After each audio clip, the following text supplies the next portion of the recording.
Mais lorsqu'il dit que tout lui a été soumis, il est évident que celui qui lui a soumis toutes choses est accepté. Et suivez, nous continuons. Et lorsque toutes choses lui auront été soumises, alors le Fils lui-même sera soumis à celui qui lui a soumis toutes choses. Écoute, afin que Dieu soit tout en tous. Vous comprenez? Afin que Dieu soit tout en tous. Donc Dieu et Jésus deviennent tout. Ils deviennent un seul. Bien sûr. Mais bien sûr, mais c'est ça, non? Mais il y a une distinction. Non, mais écoutez. Dieu est au-dessus. Oui. Jésus reste en bas. Oui, mais voilà. Vous avez besoin que je vous explique, non? Laissez-moi le temps de vous expliquer. J'ai parlé des attributs de Dieu. Dans les attributs de Dieu, en tant que Père, il y a des choses qu'il ne pouvait pas faire. Le Père ne pouvait pas venir mourir. Chers téléspectateurs, vous tous qui venez à peine de vous brancher sur notre page YouTube, Facebook, en tout cas, vous êtes sur votre émission Le Docteur Répond. Aujourd'hui, nous sommes très heureux de vous savoir très nombreux devant vos petits écrans pour bien sûr le compte de cette émission. C'est une émission que nous avons mis sur pied, bien sûr, pour vous parler. Et on invite les hommes de Dieu, mais en fait, pour cette circonstance, nous allons pouvoir cheminer avec un homme de Dieu. Je crois, si ma mémoire ne me trahit pas, c'est la troisième émission que nous tournons avec lui. Il est déjà avec nous sur ces plateaux. Nous disons avec tout le respect bonjour au shalom, homme de Dieu, docteur Dadi Dankadiban. Shalom, frère Georges, frère Apollos, et shalom aussi à tous les téléspectateurs qui nous suivent. Une fois de plus, nous sommes très contents de votre apparition. Chaque fois que nous avons besoin de vous, vous ne cessez jamais de répondre à cette émission. Vous avez promis, je crois, lors de la première émission, le premier numéro, vous avez ouvert une brèche que vous n'avez pas refermée si vite. Cette brèche-là, c'était par rapport au serviteur le plus ancien. Donc c'est ça, je crois, le serviteur le plus ancien de la maison d'Abraham. Vous avez dit que ce n'est pas ça l'émission du jour, mais j'aurais à essayer de parler, à frôler dessus. Mais est-ce que vous ne pouvez pas, dans 1 ou 2 minutes, essayer de nous parler par rapport à ça? Parce que ce n'est pas ça le thème de l'émission. Merci frère Georges, je crois que c'est une bonne question. Il fallait vraiment y revenir parce que nous avons eu des questions là-dessus. On n'en a pas parlé dans la première émission, c'était l'émission passée, la deuxième. Je crois que dans une de vos questions, vous avez parlé d'Eliezer de Damas et les gens considèrent Eliezer de Damas comme le serviteur le plus ancien qui est allé chercher la femme pour Isaac. Et moi, j'ai dit qu'à la lumière des Écritures, les serviteurs les plus anciens, ce n'est pas Eliezer de Damas. Pourquoi? Il faut d'abord voir quand est-ce que la maison d'Abraham a commencé. Parce qu'on dit le serviteur le plus ancien de la maison d'Abraham. La maison d'Abraham commence dans Genèse chapitre 12. Mais avant la Genèse chapitre 12, il était chez son père Térat. Et la Bible dit que Térat a pris son fils, ainsi que sa belle-fille Sarai, et l'autre fils de son frère, et ils sont sortis, ils sont allés s'installer à Charan. Je crois que c'est ça la pensée. On va y aller très rapidement. Donc dans Genèse chapitre 11, voilà, la Bible dit au verset 31, Térat prit Abraham, là il était Abraham, donc son fils, Lot, fille d'Aram, son frère, et Sarai, sa fille, femme d'Abraham, son fils, et ils sortirent ensemble d'Ur en Chaldée, et ils sont allés au pays des Canaan, et ils y habitèrent. Là, Abraham était encore dans la maison de son père, et non dans sa maison. Lorsque son père meurt au verset 32, maintenant le chapitre 12 dit, l'Éternel maintenant appelle Abraham, il dit, quitte la maison de ton père. Vous voyez? Donc c'est au chapitre 12 qu'il dit, quitte la maison de ton père. Mais lorsque Abraham quitte la maison de son père, il quitte avec Sarai, il quitte aussi avec des serviteurs. Vous voyez, à cette époque-là déjà, Abraham a des serviteurs. il quitte pour aller là où le Seigneur devait le conduire. C'est ce que la Bible dit que Abraham partit avec sa femme. Je vais retrouver ça rapidement. Alors, on dit que Abraham prit sa femme, Sarai, il partit, et avec des serviteurs. Donc, quand Abraham quitte avec les serviteurs, maintenant regardez l'entretien qu'il y a entre l'Éternel et Abraham. Abraham dit à l'Éternel dans le chapitre 13, « Je m'en vais sans enfant, et c'est Eliezer de Damas qui est né dans ma maison, qui sera mon héritier. » L'Éternel lui dit, « Non, ce n'est pas Eliezer de Damas. » Donc, Eliezer de Damas est né dans la maison d'Abraham. Mais le serviteur le plus ancien, lui, n'est pas né dans la maison d'Abraham. C'est un serviteur qui a vu tous les enfants d'Abraham naître. Je pense que nous nous comprenons. Je lis ici rapidement le chapitre 13. La Bible dit ceci. Le chapitre 13. Ça, c'est l'Éternel qui parle avec Abraham. Je retrouve très rapidement. Il dit, prenons le chapitre 15. Oui, le chapitre 15, c'est mieux parce que là, tout est dit là dans les chapitres 13, 14 et 15. L'Éternel parla à Abraham et lui dit, Abraham dit, « Je m'en vais sans enfant et c'est Eliezer de Damas qui est né dans ma maison qui sera mon héritier. » L'Éternel lui dit, « Ce n'est pas celui qui est né dans ta maison qui sera ton héritier, mais ton héritier viendra de toi. » Donc vous voyez, Eliezer de Damas est né dans la maison d'Abraham. Mais le serviteur le plus ancien, lui, a vu tous les autres serviteurs venir et il a vu la naissance d'Eliezer. Eliezer, c'était l'enfant d'un serviteur qui est né dans la maison d'Abraham. Mais le serviteur le plus ancien, lui, est l'intendant. Donc quand Abraham commence sa maison, lui, le serviteur le plus ancien, est là. Mais quelques années plus tard, Eliezer de Damas est né dans la maison d'Abraham. Je pense que nous nous comprenons. Il faut faire cette différence. Pourquoi nous insistons? C'est parce que le serviteur le plus ancien de la maison d'Abraham est l'image du Saint-Esprit. Donc l'Éternel, quand il a commencé la création, l'Esprit de Dieu était là. La Bible dit qu'au commencement, Dieu créa les cieux et la terre et l'Esprit de Dieu s'est mouvé au-dessus de tout. Donc quand l'Éternel commence, parce qu'il faut savoir que la création, c'est la maison de Dieu. Je pense que nous comprenons. Oui. Quand Dieu sort de l'éternité, il entre dans la création. Il demeure. Donc quand vous regardez la création, vous voyez Dieu. Vous regardez le lion qui est créé, vous comprenez que Dieu est roi. Vous regardez l'agneau, vous sentez la douceur de Dieu. Vous regardez les arbres, tout ce que vous voyez dans la création là, c'est Dieu. Donc Dieu de l'éternité est venu habiter dans la création. C'est parce qu'on n'a pas le temps d'aller dans tous les versets bibliques pour ne pas déborder. Mais Romains nous dit que l'éternel Dieu, on le voit à l'œil nu quand on le considère dans ses ouvrages. Donc Dieu, quand il entre dans la création qui est sa maison, qui est son serviteur le plus ancien? C'est l'Esprit.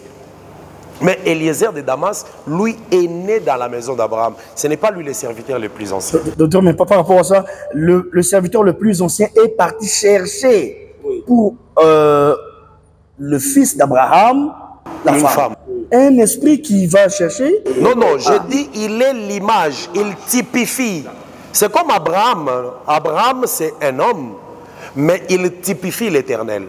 Le serviteur le plus ancien typifie le Saint-Esprit. Effectivement, parce que le Christ qui est l'épouse et qui est l'époux, qui est en train de préparer l'épouse aujourd'hui pour Christ, mais c'est l'Esprit. L'Esprit qui travaille dans l'Église est en train de préparer l'épouse pour Christ qui est le Fils. Je pense que nous nous comprenons. Donc, tous ceux qui insistent qu'Eliezer de Damas, c'est les serviteurs les plus anciens, ils ont des passages bibliques qui prouvent que ce n'est pas vrai. Dans Genèse chapitre 13 et Genèse chapitre 15. Bon, merci beaucoup, docteur. Je crois qu'il faudrait qu'on organise même une émission pour bien nous éclairer là-dessus. De même, vous n'êtes pas éclairé malgré les passages que j'ai lus avec vous. Pour moi, personnellement, je ne suis pas encore convaincu. D'accord, que Dieu soit loué. Donc, c'est vous qui organiserez. Et vous m'inviterez pour oui, ça. c'est pour ça que je dis qu'on organisera. Voilà. Mais docteur, vous avez promis de répondre à une de mes questions. Et même aujourd'hui, je le constate encore, je vous sens trop sûr dans vos réponses. Il n'y a pas que vous qui lisez la Bible. Les autres aussi la lisent. Mais pourquoi vous êtes trop sûr? J'avais aussi promis de répondre, à cela. Si. Ouais. Je vais répondre par rapport à Proverbe. La Bible me dit, je ne sais pas si ça vous dit aussi à vous, mais à moi, la Bible me dit quelque chose. On examinera. Alors, la Bible me dit ceci. Proverbe 22, verset 20. N'ai-je pas déjà mis pour toi par écrit des conseils et des réflexions? Vous voyez, à chaque fois que vous me posez une question, il faut que j'y réfléchisse et que j'y réponde. Mais pour que j'y réponde, il faut que je réfléchisse en fonction de ce qu'on a déjà mis par écrit. Voilà pourquoi même pour vous répondre sur les serviteurs les plus anciens, j'ai lu les Écritures dans Genèse chapitre 11, j'ai lu dans chapitre 12, 13 et 15, où on parle d'Éliézer comme un enfant qui est né dans la maison d'Abraham. Mais les serviteurs les plus anciens, Abraham est venu avec lui quand il a quitté chez son père. Il avait déjà les serviteurs les plus anciens. C'est le premier serviteur qui a vu tous les autres. Donc c'est comme le Saint-Esprit, c'est un serviteur mais qui a vu tous les ministres venir, tous les prophètes venir. Quand les prophètes viennent, le Saint-Esprit les voyait. Nous, l'époque de la Nouvelle Alliance, tous les ministres qui viennent, le Saint-Esprit les voit. Nous sommes nés dans la maison. Mais le Saint-Esprit, lui, n'est pas né dans la maison. C'est ça la différence entre Éliézer de Damas et les serviteurs les plus anciens. Alors, donc moi, mes réponses, je suis tellement sûr parce que je les ai dans les Écritures. Dans aucune brochure ou un livre. Tout ce que vous me posez comme question, je réponds par rapport aux Écritures. Alors, la Bible dit, j'ai déjà tout mis par écrit, des conseils et des réflexions pour t'enseigner des choses sûres. Voilà pourquoi tu me sens un peu sûr. Parce que je lis. Ce que je lis chaque fois que vous me posez, ce sont des choses sûres déjà écrites. Quand vous recevez un prophète ou quelqu'un qui vous répond sans des Écritures, donc il est venu vous mentir. Merci beaucoup, chers téléspectateurs. Nous revenons encore à vous pour vous tous qui venez à peine de nous prendre en diffusion en cours. Nous sommes dans notre émission, la vôtre aussi, intitulée Docteur répond. Dans cette émission d'aujourd'hui, nous sommes en train de recevoir Docteur Dadi, responsable et berger de l'église, l'église des dieux de Lumbashi, Assemblée d'Arocas. Mais docteur, vous, est-ce que je peux ouvrir quelque chose là? Vous êtes représentant d'une grande communauté, on peut parler en termes de la communauté, puisque la fois dernière, vous avez dit que vous avez ici à Lumbashi, il y a, je crois, 2 ou 3 extensions, à Kolwezi également. Chez vous aussi, on peut dire que vous êtes représentant d'une communauté des églises des dieux de Lumbashi.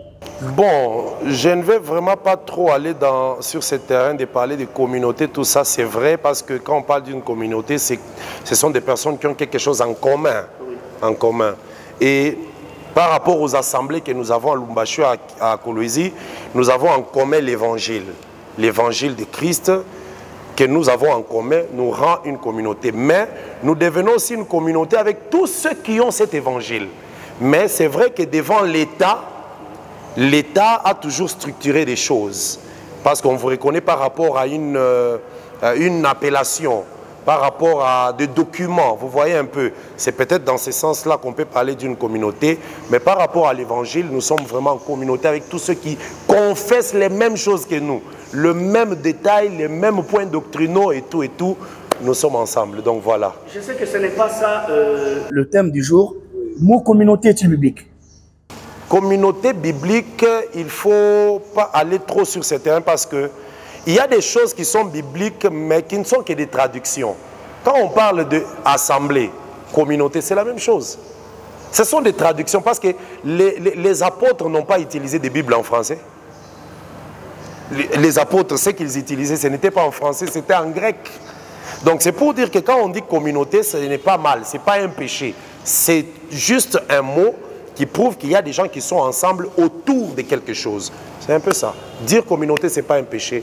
Qu'il soit biblique ou pas, parce qu'une autre traduction peut venir à la place de assemblée, la traduction écrit communauté. Donc ce sont des traductions. D'ailleurs, docteur, permettez-moi de réagir là-dessus. Je ne suis pas d'accord avec vous sur le fait que vous soyez sûr de vos réponses parce que vous-même vous parlez des traductions. Comme il y a déjà plusieurs traductions qui sont tirés des textes originaux, donc chacun a interprété de sa manière. Vous ne trouvez pas qu'il y a encore à redire là-dessus? Non, le problème c'est que même quand on parle des traductions, ce sont peut-être juste des termes. C'est comme j'ai donné l'exemple de assemblée, communauté. C'est la même pensée. En fait, la pensée c'est la même, mais c'est juste des mots qui changent. Je pense que c'est ça. Ce sont des mots qui changent, mais la pensée, elle est là. C'est pour cela, nous ne nous arrêtons pas seulement aux écrits, mais la pensée qui est dans les Écritures. C'est ce qui donne même la vie. Parce que les Écritures, c'est un peu comme la chair, mais la pensée qui sort, c'est le sang. Donc je pense que nous nous comprenons dans ce sens-là. Voilà, merci beaucoup, docteur. Je sais qu'il est en train de répondre aux différentes préoccupations, notamment à celles relatives au serviteur le plus ancien. Et vous avez suivi ce qu'il vient de donner comme réponse. Et aussi, c'était vraiment important qu'il essaie un peu d'établir cette différence-là par rapport à ce qu'on appelle communauté. Revenons sur le thème de la fois dernière. Docteur Davis, c'était par rapport à la divinité.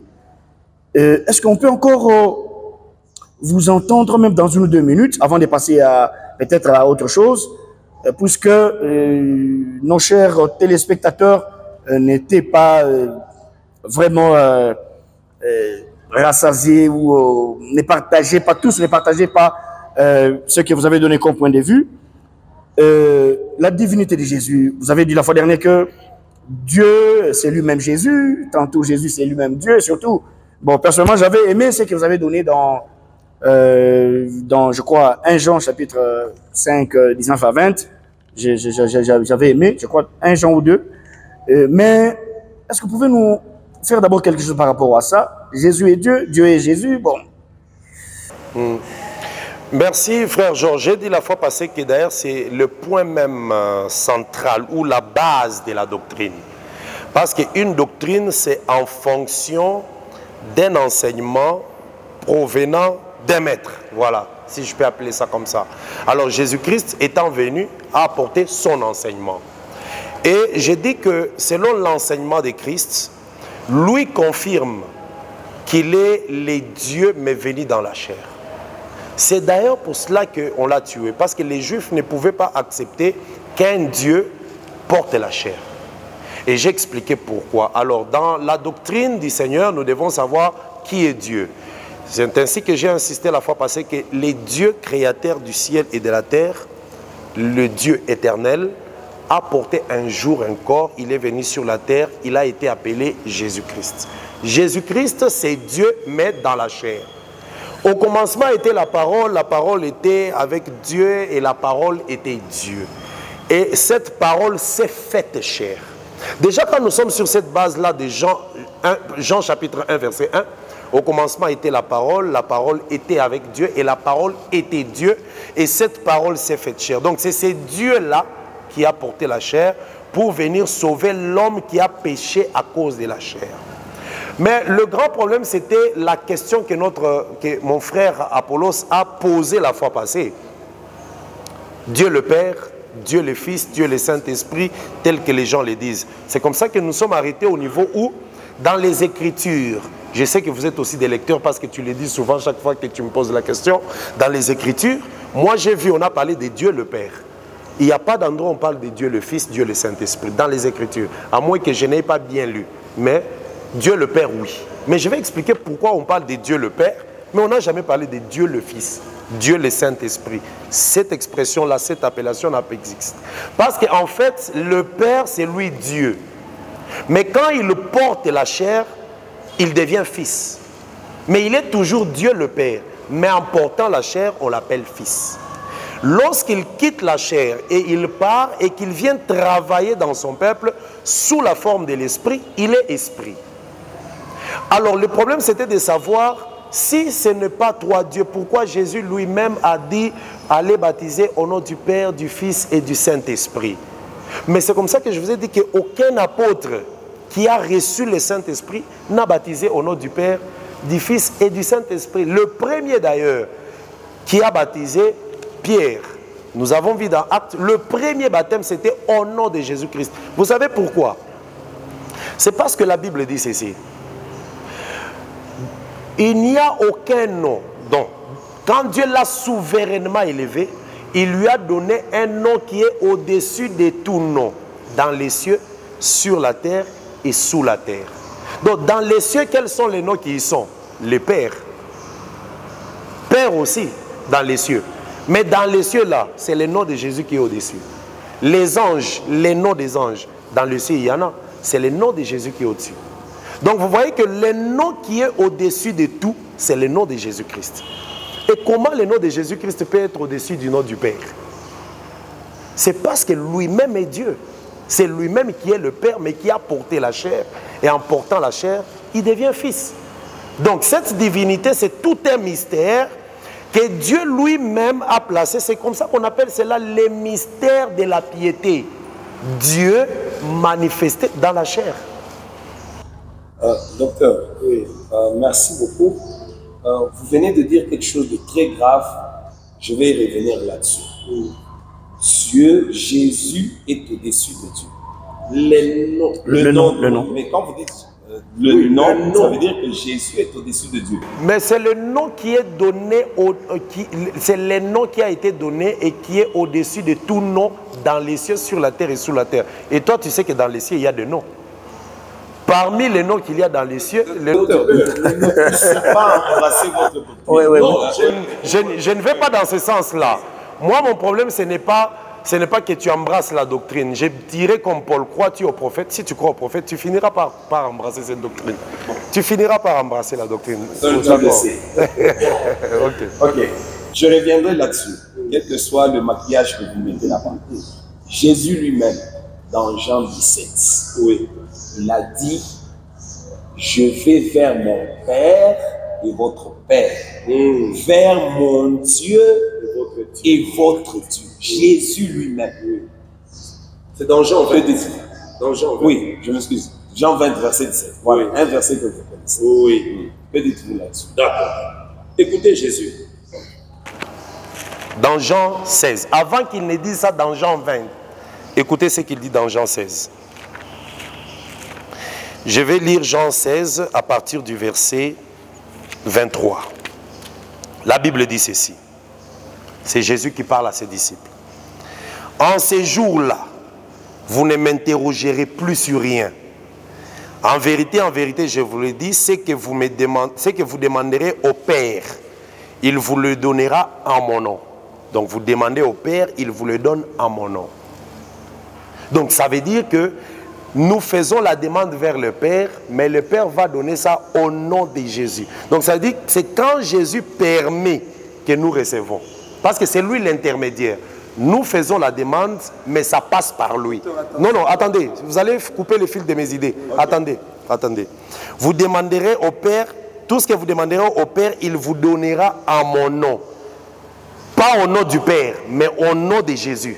Je vais y arriver. Verset 24. Jusqu'à présent, vous n'avez rien demandé à mon nom. Demandez et vous recevrez afin que votre joie soit parfaite. Maintenant, écoutez. Je vous ai dit ces choses en parabole. Qu'est-ce qu'il a dit en parabole? Les problèmes de demander au Père. Les problèmes que je vais demander au Père ou vous demanderez au Père à mon nom. Je vous ai dit ces choses en parabole. L'heure vient où je ne... Là, je suis au verset 25. C'est très important pour que ceux qui nous suivent peuvent relire à la maison. L'heure vient où je ne vous parlerai plus en parabole, mais où je vous parlerai ouvertement du Père. Donc chaque fois qu'il parlait du Père, il parlait en parabole. Sachez que le Père, c'est toute une parabole. Mais l'heure vient où je ne vous parlerai plus du Père en parabole. C'est quelle heure alors? L'heure où le Saint-Esprit, quand l'Esprit viendra, l'Esprit donnera l'ouverture et la connaissance. Quand il viendra, on ne parlera plus du Père en parabole. Voilà pourquoi dans Actes chapitre 2, quand le Saint-Esprit est venu, Pierre ne pouvait plus rester dans la parabole. Quand il devait baptiser, il a baptisé au nom de Jésus. Parce que maintenant, l'Esprit permet que Pierre comprenne de qui Jésus parlait. Parce que tout ce qu'il parlait depuis qu'il a commencé son ministère, chaque fois qu'il disait le Père, le Père, le Père, c'est une parabole. Maintenant, vous, il ne faut pas rester dans la parabole. Parce que quand vous continuez, vous voyez les gens qui continuent à baptiser au nom du Père là, ils baptisent en parabole. Or, Jésus dit, quand l'Esprit viendra, je ne vous parlerai plus du Père en parabole. Et puis écoutez, en ces jours-là, quand l'Esprit viendra, en ces jours-là, vous demanderez à mon nom, et moi je ne prierai plus le Père pour vous. Comment ça? Ah, parce que le Père là maintenant c'est moi. C'est ça le verset 26. En ces jours-là, quand l'Esprit viendra, je relis le verset. Non, non, attendez que je relise le verset. Je relis le verset. Que les spectateurs qui nous suivent aussi lisent. Hein. Je suis au verset 25. Je vous ai dit toutes ces choses en parabole. Quelles choses? Les choses qu'il a dit au-dessus là, sur le Père. Je vous ai dit toutes ces choses en parabole. L'heure vient où je ne vous parlerai plus en parabole, mais où je vous parlerai ouvertement du Père. Il n'a pas dit que je vous parle maintenant du Père ouvertement, mais l'heure vient. Alors le verset 26, en ces jours-là, quel jour? Les jours où je vous parlerai ouvertement. Vous demanderez à mon nom et je ne dis pas que je prierai encore le Père pour vous. Parce que quand vous demandiez au Père... Oui, oui, c'est ce qui est écrit au verset 26. Si les caméramans pouvaient m'aider à prendre vraiment, c'est bon. En ce jour, vous demanderez en mon nom et je ne vous dis pas que je prierai le Père pour vous. Parce que quand vous demandiez au Père, c'est moi qui priais au Père pour vous. En ce temps-là, c'était en parabole. Quand ça ne sera plus de parabole, moi je ne prierai plus le Père pour vous. Pourquoi? Parce que quand vous prierez en me demandant directement, c'est moi que vous demandez. C'est lui le Père. Le Père dont Jésus parlait, c'est toute une parabole. Docteur, comment puis-je dire, on sent que vous êtes endoctriné. Alors, votre par la doctrine de Jésus suscite, c'est vous qui appelez ça la doctrine de Jésus. C'est de votre droit, c'est vous qui appelez ça la doctrine de Jésus. Mais je constate que vous êtes endoctriné, vous avez déjà lu vraiment votre doctrine. Mais elle suscite beaucoup d'interrogations. Quand Jésus parle là, il continue toujours à parler en parabole. Oui. Il n'a pas cessé de parler. Parce que l'heure n'est pas encore venue. L'heure où il doit parler ouvertement n'est pas encore venue. Voilà, c'est toujours en parabole. Malgré tous ces... Il fallait que tu me demandes l'heure viendra. Quand lui a demandé ça. Oui, oui, je demandais. Là vient le jour de la Pentecôte, quand l'Esprit vient. L'Esprit vient expliquer le Père c'est qui. Quand l'Esprit a expliqué aux apôtres, les apôtres ont compris que le Père c'est Jésus. Voilà pourquoi ils ont baptisé au nom du Père. Il est Père, il est Fils, il est Saint-Esprit. Docteur, je vois vous souffrir. Oui, on souffre vraiment. On souffle devant votre force dans cette doctrine-là. Oui. Mais nous ne sommes pas d'accord avec cette doctrine. Oui. Moi, personnellement, je ne sais pas si le frère Georges est d'accord. Mais c'est ça, oui. Nous cherchons encore à en savoir beaucoup plus. Mais soyez-en sûrs, nous allons vous avoir quelque part. Je voulais dire ceci. Ce n'est pas dire que le nom de Jésus soit au-dessus même de Dieu. Non, ce n'est qu'une signature. C'est comme vous. Oui, vous venez de dire du nom du Père. Dieu le Père. Oui. Vous venez de dire quelque chose qui est une aberration vraiment. Le nom de Jésus est même au-dessus de tout nom, même du Père. Non, mais dans les cieux, il y a quel nom? Quels sont... Non, non, permettez-moi alors que je lise ça parce que lui dit que c'est une aberration. Philippiens chapitre 2, écoutez, la Bible dit ceci, verset 9. C'est pourquoi aussi Dieu l'a souverainement élevé et lui a donné les noms qui est au-dessus de tout nom, afin qu'au nom de Jésus, tout genou fléchisse dans les cieux, sur la terre et sous la terre. Donc, dans les cieux là, il y a... Donc, le nom de Jésus prend la place au-dessus de tous les noms qui sont dans les cieux. Sauf que... C'est pas ce que la Bible dit. La Bible ne dit pas ça. Mais bien sûr. Lisez un peu 1 Corinthiens 15. Oui. Dans 1 Corinthiens 15, je crois le verset 28. Il n'y a pas de problème. Et même, j'ajoute quelque chose. Dans Romains, l'apôtre Paul fait voir que Adam était l'image de Jésus qui devait venir. Oui. Mais Adam avait le pouvoir dans le ciel, sur tout ce qu'il y avait dans le ciel et même sur la terre. Et dans le ciel, là, le ciel, c'est quel ciel? Le ciel des oiseaux. Mais bien sûr, c'est ça le pouvoir qui a été donné à Jésus sur les oiseaux et même les esprits. Les Hébreux, c'était Dieu. Le nom des anges Et c'était Gabriel Dieu. Non, non, Le nom de Gabriel est où? au-dessus des anges. Qui sont dans les cieux, sur la terre et sous la terre. Les noms de Gabriel est où? Au-dessus des anges, au-dessus de la nature, tout ça, mais sauf Dieu. 1 Corinthiens 15, verset 28. Vous êtes fort dans les versets. Il y a quelque part, je ne sais pas si je me trompe, mais allez-y d'abord là-bas. Lisez un peu, là où on dit que l'apôtre Paul explique que toute chose sera soumise à Christ, et c'était Dieu. Il le dit. Oui, mais Je vais lire comme ça, on va comprendre ça. Je lis, c'est le verset. Lorsque tout sera fini, il retournera. Ok. Verset 27. Dieu, en effet, a tout mis sous ses pieds. Mais lorsqu'il dit que tout lui a été soumis, il est évident que celui qui lui a soumis toutes choses est accepté. Et suivez, nous continuons. Et lorsque toutes choses lui auront été soumises, alors le Fils lui-même sera soumis à celui qui lui a soumis toutes choses. Écoute, afin que Dieu soit tout en tous. Vous comprenez? Afin que Dieu soit tout en tous. Donc Dieu et Jésus deviennent tout. Ils deviennent un seul. Bien sûr. Mais bien sûr, mais c'est ça, non? Mais il y a une distinction. Non, non, mais écoutez. Dieu est au-dessus. Oui. Jésus reste en bas. Oui, mais voilà. Vous avez besoin que je vous explique, non? Laissez-moi le temps de vous expliquer. J'ai parlé des attributs de Dieu. Dans les attributs de Dieu, en tant que Père, il y a des choses qu'il ne pouvait pas faire.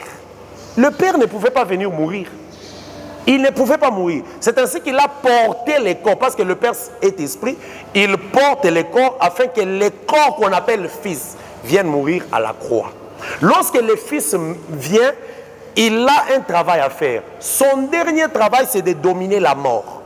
Parce qu'on a dit que tout a été mis sous ses pieds, tous ses ennemis. Et le dernier ennemi, c'est la mort. Lorsqu'il aura fini ça, il rentrera dans le Père. Ça veut dire quoi? Le Père et le Fils redeviennent la même chose, comme c'était au commencement. C'est ça ce que ce verset veut faire voir. Donc ça veut dire que le Fils termine sa mission et il retourne dans le Père. Ça veut dire que le Père et le Fils ne seront plus encore deux choses physiquement, parce qu'Israël voyait le Fils par terre et savait que le Père est au ciel. Mais après qu'il ait dominé la mort, ils redeviendront une seule chose. Maintenant, regardez. Regardez comment ils deviennent une même chose. Apocalypse 22, la Bible dit ceci. Apocalypse 22, je lis le verset... je vais prendre juste là où on parle du trône, les trônes de l'agneau et les trônes de Dieu. Voilà. La Bible dit ceci, Apocalypse 22, écoutez. Au milieu de la place de la ville et sur les deux bords, il y a un arbre de vie produisant 12 fois des fruits, rendant son fruit chaque mois et ainsi de suite. Verset 3. Il n'y aura plus d'anathème. Le trône de Dieu et de l'agneau sera dans la ville. Le trône de Dieu et de l'agneau. Non, non. Le trône de Dieu et de l'agneau. Comment est-ce que l'agneau c'est le Fils? Ça vous connaissez, à moins que vous dites encore non, ça c'est dans votre doctrine. À moins que vous dites que c'est dans votre doctrine. L'agneau c'est le Fils. Mais le Fils et le Père vont s'asseoir sur le même trône. Pourquoi? Parce que la Bible nous dit dans Apocalypse 4 que je vis un trône et un homme y était assis. Cet homme qui est assis, c'est ça le Père. Et quand il va pour le travail, il travaille comme fils. Dès qu'il termine sa mission, il rentre dans la position du Père. Or, la mission du Fils, je parle de la mission du Fils. La mission du Fils est pour sauver. Lorsqu'il termine, il rentre dans la position et l'attribut du Père. C'est la même personne. C'est ce que 1 Corinthien veut dire. À la fin, il revient dans le Père. Parce que le Père et le Fils deviennent une seule personne. Vous avez dit ici qu'il n'y a pas de verset qui montre que le Fils est, donc Dieu le Fils n'existe pas. Mais Philippiens 2 dit Jésus-Christ existant en forme de Dieu.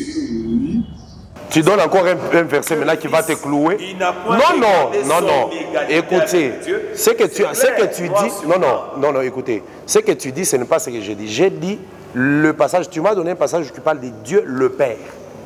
Je cherche le verset qui dit Dieu le Fils, Dieu le Saint-Esprit.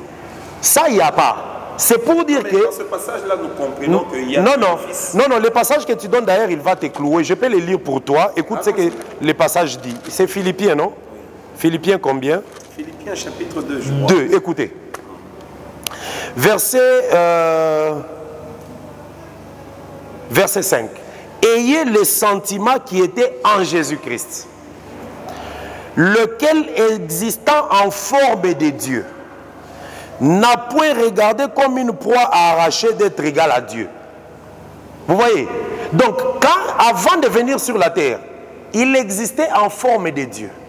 Il pouvait rester dans cette position de forme de Dieu et ne pas venir sur la terre. Mais il a accepté. Il n'a pas trouvé ça comme une proie, que je reste Dieu, que je reste Dieu. Il accepte d'entrer dans un corps et venir s'humilier. C'est ça que la Bible dit. Quand il porte le corps, il s'humilie. Parce que le Fils, c'est le corps de l'humiliation. Mais il existait en forme de Dieu. Quand il existait en forme de Dieu, il était Père. Quand il accepte de venir, il vient comme Fils. Que je termine parce que là tu m'interromps. Voilà pourquoi tu avais une confusion la fois passée en disant on peut prier le Saint-Esprit. C'est ça encore un autre problème. Nous allons terminer alors par un verset que je vais te donner qui va t'aider aujourd'hui. Donc c'est pour dire que le Père, dans sa fonction, pour sauver, il porte le corps. En portant le corps, il prend l'attribut du Fils. Ça ne veut pas dire qu'il devient toute une autre personne. Jésus aussi l'a dit. Quand il est venu sur la terre, qu'est-ce qu'il dit? Je suis avec vous. Il dit aux apôtres, avant de son départ, je vais bientôt partir. Le monde ne me verra plus, mais vous, vous me verrez, car je serai en vous. Qui sera en eux? Lui, Jésus, je serai en vous. Il sera en eux sous forme de l'Esprit. Donc l'Esprit qui est venu là, c'est Jésus qui était parti, mais qui est revenu. Mais dire encore que l'Esprit qui est revenu dans les apôtres est différent de Jésus qui était parti. Ces deux personnes, c'est la Trinité. Si tu mets Trinitaire, tu iras en enfer. Si tu mets Trinitaire, tu vas en enfer. Ce sont des affirmations graves. C'est grave, hein? Oui, mais très vrai. Oui. Vous avez reçu le mandat de précipiter les gens. Non, je n'ai pas dit que tu iras. J'ai dit si tu meurs. Ce n'est pas moi. Donc tu as encore le temps de te repentir avant la fin de cette émission. Je ne dis pas que je suis trinitaire, mais j'étudie la Bible. Ah ok, d'accord. J'étudie la Bible. D'accord. Mais que Dieu te fasse, te révèle. Parce que l'étude ne te donnera rien. Dieu, il se révèle. Non, Dieu, il se révèle. Non, étudier, t'arrêtes. Si tu t'arrêtes à l'étude là, tu n'auras pas de révélation. Il faut que Dieu se révèle. Jésus-Christ a dit qu'il faut que le Fils se révèle à qui il veut. Donc si Dieu veut se révéler à toi, là au moins tu auras le salut. Frère Georges, je peux aider mon frère avec le problème de prier le Saint-Esprit, parce que s'il continue comme ça, c'est pas bon. Je lis juste, oui, je lis juste le verset de Romains. Romains chapitre 8. La Bible dit ceci. Et Romains 8, oui, Romains chapitre 8. La Bible dit ceci. Verset 26. De même aussi, l'Esprit nous aide dans notre faiblesse. Car nous ne savons pas ce qu'il nous convient de demander. Celui qui parle là, c'est Paul, qui était plus fort peut-être même spirituellement que toi et moi. Il reconnaît que c'est l'Esprit qui l'aide dans ses faiblesses, car nous ne savons pas ce qu'il convient de demander dans nos prières. Mais l'Esprit lui-même intercède pour nous par des soupirs. Lui-même, pas toi tu vas lui dicter. Lui-même, l'Esprit, intercède pour nous. Le verset 26 ajoute en 27. Et c'est lui qui sonde les cœurs, connaît quelle est la pensée de l'Esprit, parce que c'est selon Dieu que l'Esprit intercède, et non selon toi. Quand toi tu dis, cher Saint-Esprit, je voudrais que tu... Là, l'Esprit va intercéder selon toi. Mais ici, on dit que c'est selon Dieu que l'Esprit intercède. Lui-même en faveur d'Apollos, en faveur de Georges, en faveur de Dan. Pour une fois, je dois... Docteur, oui, j'essaie un peu de... Oui, là... oui, c'est ça. Mais moi aussi, j'ai Là au moins, non, dites c'est vrai que vous êtes convaincus. Vous êtes des enfants de Dieu. Les enfants de Dieu disent Amen à la parole. Moi, j'étudie la parole. On ne dira pas si vite Amen parce qu'il y a encore beaucoup de points doctrinaux. Mais l'Esprit intercède selon Dieu, pas selon nous. Docteur, mais là, vous mettez en cause toutes les prières que nous faisons, oui. Même quand Paul aussi dit. Il faut corriger. Il faut corriger. On doit seulement prier. Priez au Père au nom de Jésus. Et le Père, maintenant, lui dicte l'Esprit pour que l'Esprit prie en ta faveur. Parce que tu es faible, tu ne sais pas quoi demander. Docteur, nous sommes en train de... Le temps nous presse, nous sommes en train de discuter. Docteur, mais avant de terminer, j'aimais bien ce que vous avez dit, que Dieu a quitté l'éternité et est venu dans le temps, et c'est alors qu'il a porté la chair. Une toute petite question. Lorsque Dieu, le Père, a porté le corps, qui est alors resté au ciel? Dieu est omniprésent. Il est omniprésent. Et le ciel en question, je vais te scandaliser avant la fin de cette émission. Oui. Jésus-Christ disait aux gens, notre Père qui est aux cieux, notre Père qui est aux cieux, un jour il dit aux apôtres que le Père est en moi. Donc tu vois les cieux là, c'est Jésus. Mais vous connaissez, toi tu dis les Écritures. Notre Père qui est aux cieux. Et puis il dit, le Père est en moi. Donc les cieux là, c'est lui. Jésus-Christ dit, le royaume des cieux ne vient pas frapper, il est au milieu de vous. Donc quand Jésus marchait, c'est le royaume qui était au milieu. Mais c'est ça les cieux. Docteur, c'est un langage parabolique. Mais que je t'explique maintenant. C'est ça que je t'explique. Ce n'est pas l'exactitude. Non, c'est ça que je dis. Le langage parabolique, c'est les cieux. L'exactitude, c'est Jésus. Les véritables cieux, c'est Jésus. Le langage qui vous faites allusion aux cieux où les avions passent. Mais c'est ça, oui. Ah, c'est ça le problème. Vous croyez que Dieu est assis dans les cieux où les avions passent. Non, mais sinon, tous les gens qui voyagent l'auraient vu. Il y a ceci, il y a au-delà de ces cieux-là, il y a les Écritures qui parlent des cieux des cieux. Mais les cieux des cieux, c'est ce qui était descendu, c'est ça Jésus qui est venu sur la terre. Oh non, mais... Des cieux, dans un corps limité. Dieu n'habite pas dans les corps faits de mains d'hommes. C'est pour cela qu'on dit que Jésus avait la plénitude de Dieu. La plénitude. Toi, tu reçois... Ça, c'est Jean-Baptiste qui dit que nous recevons l'Esprit avec mesure. Mais lui, c'est sans mesure. Donc, toute la divinité habita corporellement, mon frère. Le corps, là, c'est ça, les cieux. Voilà, nous disons vraiment... Quand ils nous suivent, ils comprennent et ils sont bénis. Nous disons un grand merci à tous les téléspectateurs, vous tous qui y avez vraiment suivi cette émission. Vous êtes pasteur, vous êtes docteur, vous êtes évangéliste, vous êtes apôtre. En tout cas, nous vous disons grandement merci. Mais n'hésitez pas, vous avez une question, une suggestion, une remarque, au bas de votre petit écran, vous allez voir que nos numéros sont là. Essayez de nous écrire et nous serons vraiment prêts pour réagir à ce que vous allez poser comme question, bien sûr, par le biais du docteur Dadi Dan Kalima. Docteur Dadi. Alors, et les derniers mots, si tu veux me les demander, je demande à tous ceux qui ne croient pas que Jésus est Dieu, qu'ils se répandent parce qu'ils ne verront pas Dieu. C'est les derniers mots que je peux donner aujourd'hui. Il est Dieu, le Fils. Ils ne verront pas Dieu. Ils ne verront pas Dieu. Il est Dieu, le Fils. D'accord. Merci. Merci vraiment bien des bonnes choses. À tous ceux qui nous suivent sur WhatsApp, sur YouTube, en tout cas, vous avez des questions, je viens de le dire. N'hésitez pas, nous sommes là pour... dis-moi que vous ayez... une salutation. Merci beaucoup au docteur. Mais franchement, j'aime votre assurance là. Même si il y a beaucoup de choses que vous dites, je ne suis pas convaincu, mais c'est bien. C'est bien, nous encourageons ça. Docteur, vous demandez encore de saluer... Je salue tous mes bien-aimés, les frères de l'Église de Dieu à Lubumbashi, dans les assemblées d'Araucaria, Scra et l'écologie, et tous les serviteurs, que le Seigneur les bénisse. Mais là où vous êtes responsable, l'adresse? C'est avenue Araucarias, au numéro 55, au quartier Bel Air. Nous ne sommes pas loin d'une école Saint-Gabriel. C'est sur avenue Araucaria, c'est une avenue connue au Bel Air. Pour ceux qui sont à l'étranger, là c'est en RDC. Merci beaucoup, vraiment bien de bonnes choses à l'équipe qui nous a accompagnés aujourd'hui, technique bien sûr, l'équipe technique. Merci beaucoup pour le travail abattu. Vraiment, nous vous disons sincèrement merci et nous vous promettons à tout à l'heure.